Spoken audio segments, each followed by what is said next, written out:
Malhotra group के 50वें floor पर स्थित केबिन में सन्नाटा था। निशा अपनी फाइल पकड़े सामने बैठी थी। अद्वैत ने अपनी फाइल से नजर हटाकर निशा को देखा। उसकी गहरी भूरी आंखें निशा को ऊपर से नीचे तक तौल रही थीं। मुझे एक ऐसी सेक्रेटरी चाहिए जो 24/7 मेरे लिए उपलब्ध हो। कोई छुट्टियां नहीं, कोई पर्सनल लाइफ नहीं। क्या तुम कर पाओगी? अद्वैत की आवाज बर्फ की तरह ठंडी थी। निशा को पैसों की जरूरत थी। उसने हिम्मत जुटाकर कहा, जी सर, मैं तैयार हूं। अद्वैत ने एक कॉन्ट्रैक्ट उसकी तरफ बढ़ाया। इसमें एक क्लॉज और है, तुम ऑफिस के बाहर किसी और पुरुष से नहीं मिलोगी जब तक तुम मेरे साथ काम कर रही हो। मुझे मेरा स्टाफ पूरी तरह फोकस चाहिए। निशा हैरान थी, पर उसने साइन कर दिया। उसे नहीं पता था कि ये सिर्फ एक नौकरी नहीं, उसके दिल की कैद की शुरुआत है। 1 महीने बीत गए। अद्वैत बहुत सख्त बॉस था। वो छोटी सी गलती पर भी निशा को घंटों ऑफिस में रोक लेता था। एक रात पूरे ऑफिस की लाइट चली गई। सिर्फ अद्वैत के केबिन में बैकअप लाइट जल रही थी। निशा फाइलें समेट रही थी कि उसका पैर कालीन में उलझा और वो सीधे अद्वैत की गोद में जा गिरी। अद्वैत के मजबूत हाथों ने उसकी कमर को थाम लिया। निशा की सांसें तेज हो गईं। अद्वैत की परफ्यूम की खुशबू उसे मदहोश कर रही थी। अद्वैत ने निशा के चेहरे से उसकी लट को पीछे किया।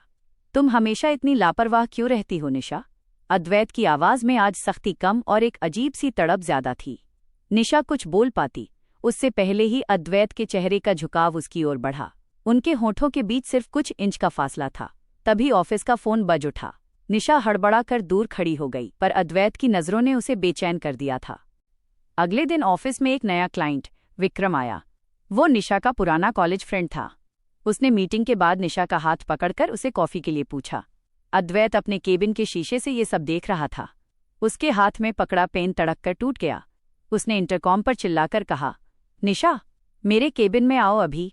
जैसे ही निशा अंदर आई, अद्वैत ने उसे दरवाजे से सटा दिया। मैंने कॉन्ट्रैक्ट में क्या कहा था? तुम किसी बाहरी मर्द के साथ हंसी मजाक नहीं करोगी। सर, वो सिर्फ एक दोस्त है। दोस्त हो या कोई भी, तुम सिर्फ मेरी सेक्रेटरी हो, और जो मेरा है उस पर किसी और की छाया भी मुझे पसंद नहीं। अद्वैत का अधिकार जताने का अंदाज डरावना पर बेहद आकर्षक था। उस शाम अद्वैत ने पूरे ऑफिस को जल्दी भेज दिया, सिर्फ निशा को रुकने को कहा। उसने केबिन की लाइट्स मध्यम कर दी। निशा डरते हुए उसके पास गई। सर, काम खत्म हो गया है? अद्वैत अपनी कुर्सी से उठा और धीरे धीरे उसके करीब आया। उसने निशा के बालों की पिन निकाल दी, जिससे उसके बाल कंधों पर बिखर गए। काम तो अभी शुरू हुआ है निशा। उसने निशा को टेबल पर बैठा दिया और उसके दोनों तरफ हाथ रखकर उसे घेर लिया। अद्वैत ने झुककर निशा की गर्दन पर अपनी गर्म सांसों का एहसास कराया और फिर वहां एक जुनून भरा चुंबन किया। निशा के अंदर की प्रतिरोध की शक्ति खत्म हो रही थी। उसने अद्वैत के कोट के कॉलर को मुट्ठी में भींच लिया। अद्वैत ने उसके चेहरे को ऊपर उठाया और उसके होठों को एक लंबे, गहरे और जुनूनी चुंबन में भर लिया। वो चुंबन सिर्फ एक बॉस और सेक्रेटरी का नहीं था, बल्कि 2 प्यासी रूहों का मिलन था। ऑफिस के उस केबिन की बंद दीवारों के पीछे अद्वैत और निशा के बीच का तनाव अब एक ऐसे मोड़ पर था जहां से वापसी मुमकिन नहीं थी। अद्वैत का जुनून निशा के स्वाभिमान को धीरे धीरे पिघला रहा था। अगली सुबह जब निशा ऑफिस पहुंची तो पूरा माहौल बदला हुआ था। हर तरफ फूलों के गुलदस्ते थे। अद्वैत की माँ मिसेज मल्होत्रा ऑफिस आई हुई थीं। उन्होंने निशा को देखते ही एक तीखी नजर डाली और अद्वैत के केबिन में चली गईं। कुछ देर बाद अद्वैत बाहर निकला। उसके पीछे एक बेहद ग्लैमरस लड़की थी, सोनिया, जो शहर के सबसे बड़े बिल्डर की बेटी थी। मिसेज मल्होत्रा ने घोषणा की, अगले हफ्ते अद्वैत और सोनिया की सगाई है। निशा के हाथ से फाइल्स गिर गईं। अद्वैत ने उसकी तरफ देखा। उसकी आंखों में एक अजीब सा सन्नाटा था, लेकिन उसने एक शब्द भी नहीं कहा। निशा का दिल टूटकर बिखर गया। उसे एहसास हुआ कि कल रात का वो जुनून अद्वैत के लिए शायद सिर्फ एक पल था। सगाई की तैयारियों के बीच अद्वैत निशा को और भी ज्यादा काम देने लगा।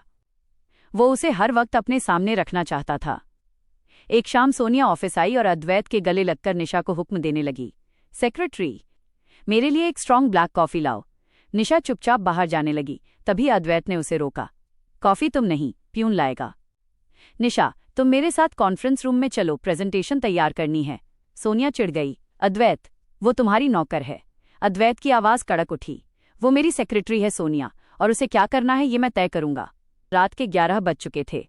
ऑफिस खाली था। सिर्फ कॉन्फ्रेंस रूम की लाइट जल रही थी। निशा लैपटॉप पर काम कर रही थी। उसकी आंखों से आंसू गिर रहे थे। अद्वैत अंदर आया और उसने लैपटॉप बंद कर दिया। सगाई कर रहे हैं ना आप? तो मुझे यहां क्यों रोक रखा है? जाने दीजिए मुझे।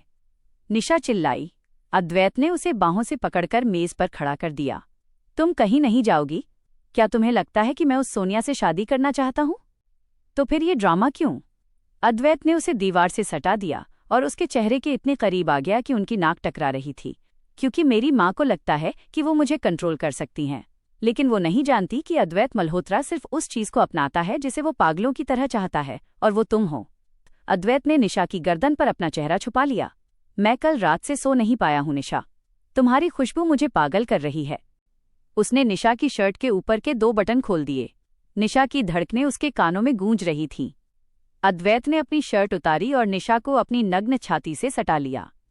अद्वैत, ये गलत है, निशा ने सिसकते हुए कहा, लेकिन उसके हाथ अद्वैत की पीठ को सहला रहे थे। जो इतना सुकून दे वो गलत नहीं हो सकता, अद्वैत ने फुसफुसाया।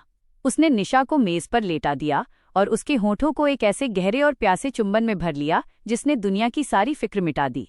उस रात कॉन्फ्रेंस रूम की मेज पर सिर्फ फाइल्स नहीं बिखरी थीं, बल्कि 2 रूहों के बीच का पर्दा भी हट चुका था। अद्वैत ने निशा को अपना बना लिया, ये जानते हुए भी कि बाहर की दुनिया उनके खिलाफ खड़ी है। अगली सुबह निशा जब सोकर उठी तो अद्वैत केबिन में नहीं था। उसके डेस्क पर एक लिफाफा रखा था। उसमें इस्तीफा पत्र था और अद्वैत का एक नोट। निशा, तुम्हें बचाने का यही एक रास्ता है। मेरी माँ तुम्हें नुकसान पहुंचा सकती हैं। कुछ दिन के लिए शहर छोड़ दो, मैं सब ठीक करके तुम्हें ढूंढ लूंगा। निशा दंग रह गई। तभी दरवाजा खुला और पुलिस अंदर आई। निशा शर्मा, आप पर कंपनी के फंड्स चुराने का आरोप है। निशा को समझ आ गया कि अद्वैत की माँ और सोनिया ने उसे फंसा दिया है। निशा को सलाखों के पीछे देखकर सोनिया और मिसेज मल्होत्रा को लगा कि उन्होंने बाजी जीत ली है, लेकिन वे भूल गई थीं कि निशा अद्वैत मल्होत्रा की पसंद थी और अद्वैत कभी कमजोर लड़की को पसंद नहीं करता। जेल में बिताई गई पहली रात ने निशा को पूरी तरह बदल दिया। उसकी आंखों के आंसू सूख चुके थे और उनकी जगह एक प्रतिशोध की आग ने ले ली थी। अद्वैत का इस्तीफा वाला नोट उसके हाथ में था। उसे समझ आया कि अद्वैत उसे बचाना चाहता था, लेकिन अब उसे अपनी लड़ाई खुद लड़नी थी। अद्वैत के एक पुराने वफादार वकील की मदद से निशा जमानत पर बाहर आई, लेकिन वो वापस घर नहीं गई। उसने उन 6 महीनों का इस्तेमाल किया जो उसने अद्वैत के साथ काम करते हुए सीखे थे। मल्होत्रा ग्रुप की सबसे बड़ी बोर्ड मीटिंग होने वाली थी। अद्वैत का चेहरा उतरा हुआ था। उसने सोनिया से सगाई तो कर ली थी, लेकिन वो एक जिंदा लाश की तरह बन चुका था। अचानक बोर्डरूम के दरवाजे खुले। ऊंची हील्स की खनक गूंजी और एक काले रंग के पावर सूट में एक महिला अंदर दाखिल हुई। अद्वैत की नजरें उठी और वो अपनी कुर्सी से खड़ा हो गया। वह निशा थी, लेकिन ये पुरानी वाली मासूम निशा नहीं थी। उसकी आंखों में आत्मविश्वास था और चेहरे पर एक विजेता की मुस्कान। मिस निशा, तुम यहाँ क्या कर रही हो? मिसेज मल्होत्रा चिल्लाईं। मैं यहाँ अपनी कंपनी की 30% हिस्सेदारी का दावा करने आई हूँ, निशा ने शांत आवाज में कहा और फाइल टेबल पर पटक दी। उसने उन 6 महीनों में अद्वैत के प्रतिद्वंद्वी की कंपनी के साथ मिलकर एक ऐसा स्टार्टअप खड़ा किया था जिसने मल्होत्रा ग्रुप के शेयर खरीद लिए थे। निशा ने एक पेन ड्राइव प्रोजेक्टर में लगाई। स्क्रीन पर सोनिया और मिसेज मल्होत्रा की बातचीत का वीडियो चलने लगा, जिसमें वे निशा को फंसाने और फंड्स ट्रांसफर करने की साजिश रच रही थीं। ये सबूत मेरी बेगुनाही के लिए काफी हैं, निशा ने सोनिया की आंखों में आंखें डालकर कहा। सोनिया का चेहरा सफेद पड़ गया और पुलिस उसे और मिसेज मल्होत्रा को ले जाने के लिए बाहर खड़ी थी। मीटिंग खत्म होने के बाद अद्वैत ने निशा को केबिन में जाने से रोका। उसने उसे दीवार से सटा दिया, बिल्कुल वैसे ही जैसे वो पहले करता था। लेकिन इस बार निशा की आंखों में डर नहीं था। निशा, मुझे पता था तुम वापस आओगी, पर इस अंदाज में। अद्वैत की आवाज में गर्व और तड़प दोनों थे। निशा ने अद्वैत की टाई पकड़कर उसे अपने करीब खींचा। अब मैं आपकी सेक्रेटरी नहीं हूं मिस्टर मल्होत्रा, मैं आपकी बिजनेस पार्टनर हूं। अब शर्तें मैं तय करूंगी। अद्वैत मुस्कुराया और निशा की कमर पर हाथ कस लिया। मुझे तुम्हारी हर शर्त मंजूर है, बॉस लेडी। अद्वैत ने केबिन का दरवाजा लॉक किया और निशा को उठाकर अपनी डेस्क पर बिठा दिया। इस बार निशा ने उसे रोका नहीं, बल्कि उसके कोट को उतारकर फेंक दिया।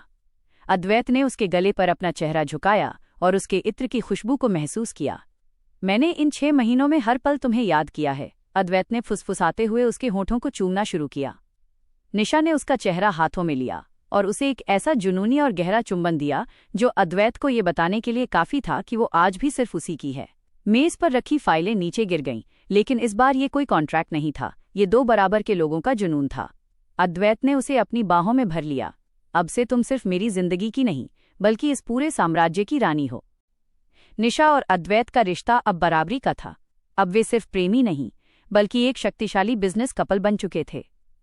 लेकिन अद्वैत चाहता था कि वो निशा को वो सब कुछ दे जो वो पहले नहीं दे पाया था, सम्मान और एक दुनिया के सामने अपनाया हुआ रिश्ता। शहर के सबसे शानदार पैलेस में अद्वैत और निशा की शादी का जश्न चल रहा था। पूरे बिजनेस जगत की नज़रें इस शादी पर थीं। अद्वैत ने अपनी माँ और सोनिया के कड़वे अतीत को पीछे छोड़ते हुए निशा के साथ एक नई शुरुआत की थी। अद्वैत ने शेरवानी में अपनी मर्दानगी और रॉयल्टी का जलवा बिखेरा हुआ था, लेकिन जैसे ही निशा लाल रंग के भारी डिजाइनर लहंगे में सीढ़ियों से उतरी, अद्वैत की धड़कनें थम गईं। वो किसी मल्लिका से कम नहीं लग रही थी।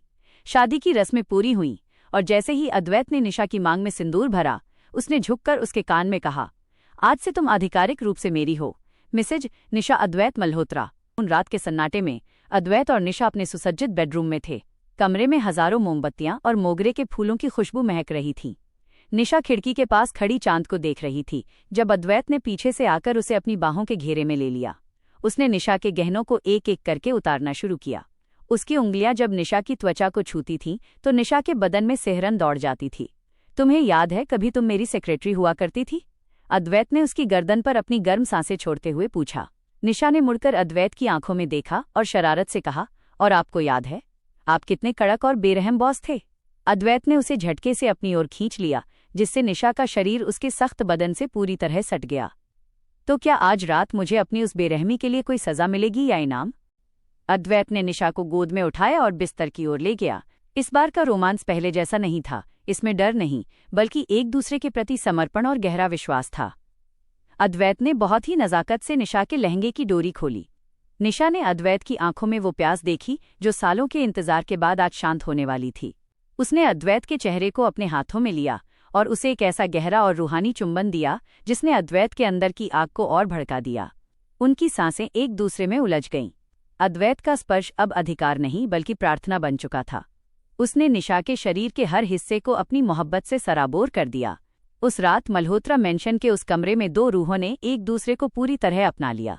कुछ वर्षों बाद निशा और अद्वैत ने मिलकर मल्होत्रा ग्रुप को दुनिया की टॉप कंपनियों में खड़ा कर दिया। उनके जीवन में अब एक छोटी सी नन्ही परी अद्विका भी आ चुकी थी, जो बिल्कुल निशा की तरह निडर और अद्वैत की तरह प्रभावशाली थी। अद्वैत आज भी ऑफिस में निशा के सामने वैसे ही झुकता था जैसे एक राजा अपनी रानी के सामने झुकता है। उनकी कहानी ये साबित कर चुकी थी कि प्यार में कोई छोटा या बड़ा नहीं होता। सच्चा प्यार वो है जो आपको बेहतर बनाए और आपको दुनिया से लड़ने की हिम्मत दे।